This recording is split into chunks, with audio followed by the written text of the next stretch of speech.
Good morning, everyone. It is so good to be with you today, and even though I'm not sharing the pulpit, I am honored to share this message with you. At a commencement speech a few years ago, Navy SEAL Admiral William McRaven gave an impassioned speech, telling those graduates that if they wanted to change the world, start by making your bed. McRaven said to them, "If you make your bed every day, you will have accomplished the first task of the day. It will give you a small sense of pride and will encourage you to do another task and another and another. By the end of the day, that one task completed will have turned into many tasks completed. Making your bed will also reinforce the fact that little things in life matter. If you can't do the little things right, you will never do the big things right. And if by chance," he said, "if you have a miserable day, you will come home to a bed that is made, that you made. And a made bed gives you encouragement that tomorrow will be better. If you want to change the world, start off by making your bed." I've listened to that speech probably a dozen times now, and you know what? I make my bed every darn day, each and every day. If you want to change the world, make your bed. This idea, this simple act, is grounded in the principles of fractals.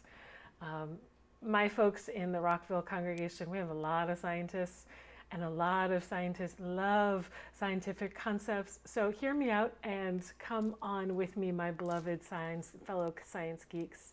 You know you gotta love fractals.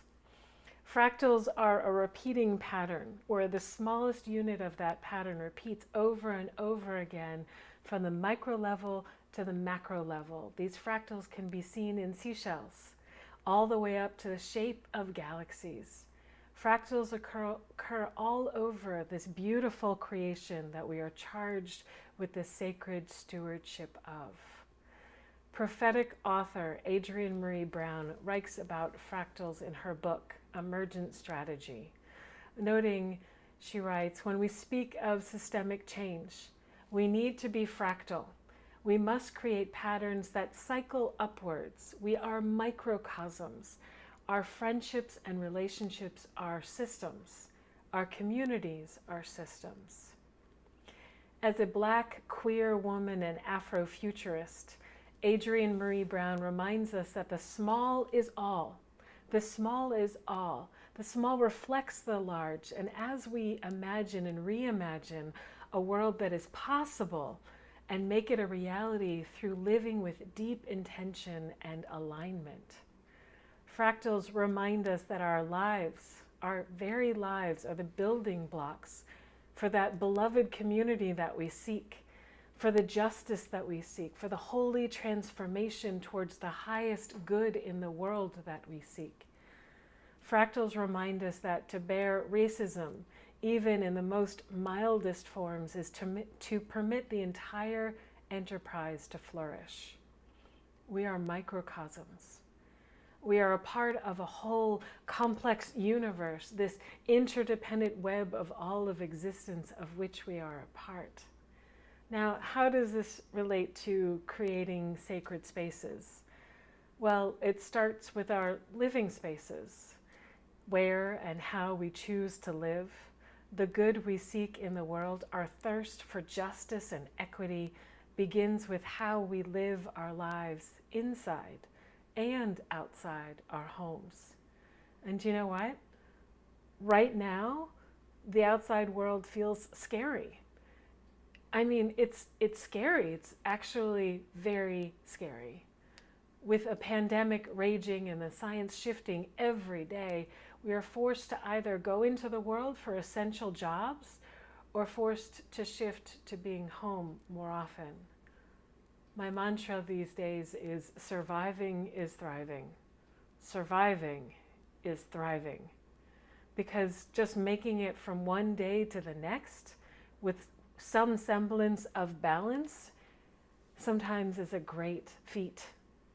I can't tell you how many people have shared with me recently that they've gone through all their closets, They've donated all the things that need to be donated, and they're exhausted. Our beloveds and faith partners, also our youth and our leaders, have taken to the streets, and the seeds of real systemic change are being planted. The grief is real. The grief of being in this world that feels turned upside down and broken and fractured. The grief of watching video after video of unarmed Black men and women, transgender men and women, and children being harassed, detained, and too often subject to violence and death. Grief, the thousands that have died from this pandemic. Grief, this deep grief, generations of trauma are being felt with I can't breathe and every mama help me. Surviving is thriving. The reading that I chose for today was about resilience. Not the resilience of a pillow that bounces back into shape given some time, but the resilience of a tree. The tree that forges a new way, digs deeper roots, and pivots to a brighter sun. Now, the charge of this day and our striving to create sacred spaces in response to witnessing this moment in history, this uprising around this world, the answer is to make your bed. Well, no, not really. The charge for this day, perhaps it makes making your bed is a good place to start. The charge for this day is to live a fractal faith. Now, what is a fractal faith? A fractal faith is one born of deep integrity, where we know who we are and whose we are, and what it means for each and every thought and act to embody the totality of our being. A fractal faith means that our religious and spiritual values permeate the core of our being, where we move from a place where the inherent worth and dignity of every person is sacred. To live a fractal faith is to first examine how we are living. So let me move back for a moment. Your minister and my very dear colleague, the Reverend Dr. Kate Walker, has been an inspiration to me for some time. When Reverend Kate went on to get her doctorate of ministry, or her DMin, a few years ago, I thought, well, heck, if Kate can do it, then maybe I can too. So I applied solely based on Reverend Kate's inspiration, and I started the DMin program at Wesley Seminary. And after a few years, I arrived at the last remaining requirement for graduation, the final project. The final project is similar to a doctoral thesis. The final project is a comprehensive research exploration of up to around 100 pages. Mine was 126, but who's counting? My project focused on the spiritual resilience for my Black, Indigenous, and people of color colleagues through an intentional decolonizing of our minds, bodies, and spirits. I designed a process geared towards reflection and intentional spiritual practices that struck at our investment or our active divestment of systems of oppression and destruction of our planet and disenfranchised communities. In short, making the connection that every bite we take, every dollar we spend, every choice we make either furthers justice in the world or supports institutions and organizations that are causing harm. One of the first activities I asked the participants to engage in was to notice their surroundings, and that's what I'll do with you as well right now. Who is represented in your homes? And I asked them to look around their kitchens, their living spaces. What artifacts of your ancestors are present? What brings you joy? What are the reminders of painful pasts that are no longer yours to carry? How is your faith apparent in your home? This process was geared towards an intentional reflection of how we are living our faith, where there is deep alignment and where we find we are falling short.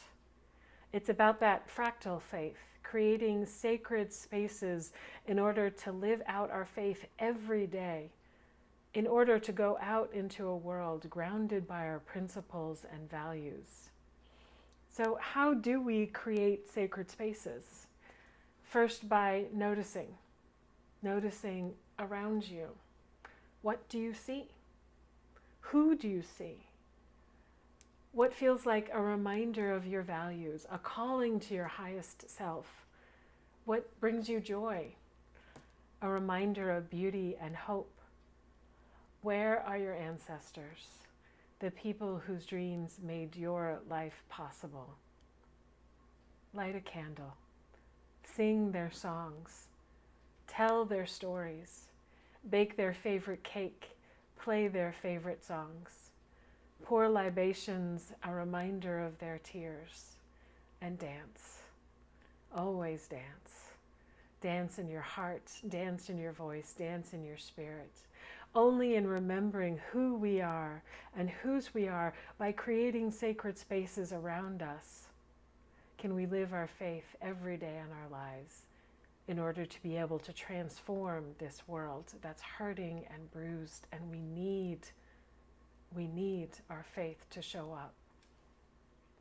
This road to integrity and living a fully fractal faith begins with noticing, begins with waking up, to obliterate racism and internalized racism, to slaughter sexism and transphobia and homophobia and the anti-Semitism within us, to wake up to our participation in systemic injustice and embrace that fractal faith and reject the lies that keep us drowsy in our complicity.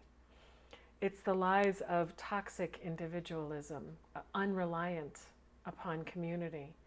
It's the lies of unchecked privilege and power. It's the lies of scarcity and hoarding control.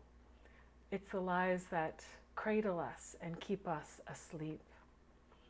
So we embrace a fractal faith.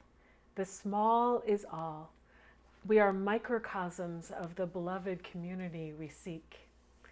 So perhaps with you it begins with small steps. Make your bed. Turn off the news. Every once in a while, turn off the news. Meet your neighbors. Plant a garden. Bear witness when evil flourishes. Find those tender spots of fractured integrity and make them whole. Show up and side with love. Embrace a fractal faith. Remember, you are a microcosm of this beloved community we seek, a sacred part of the interdependent web of all existence, even in this time of pandemic. We are connected. I don't know how many people are on this line right now, how many people are sharing this video, but I imagine it's over 100, maybe it's over 200, who knows? We are connected. We are united in love and care. My freedom, your freedom, my spiritual liberation, my very life are bound up in yours, and vice versa. So in closing, I'd like to share some more words from Adrienne Marie Brown. I am living a life I don't regret, a life that will resonate with my ancestors and with as many generations forward as I can imagine. I am attending to the crises of my time with my best self. I am of communities that are doing our collective best to honor our ancestors and all humans to come. Amen. Blessed be, and may it be so.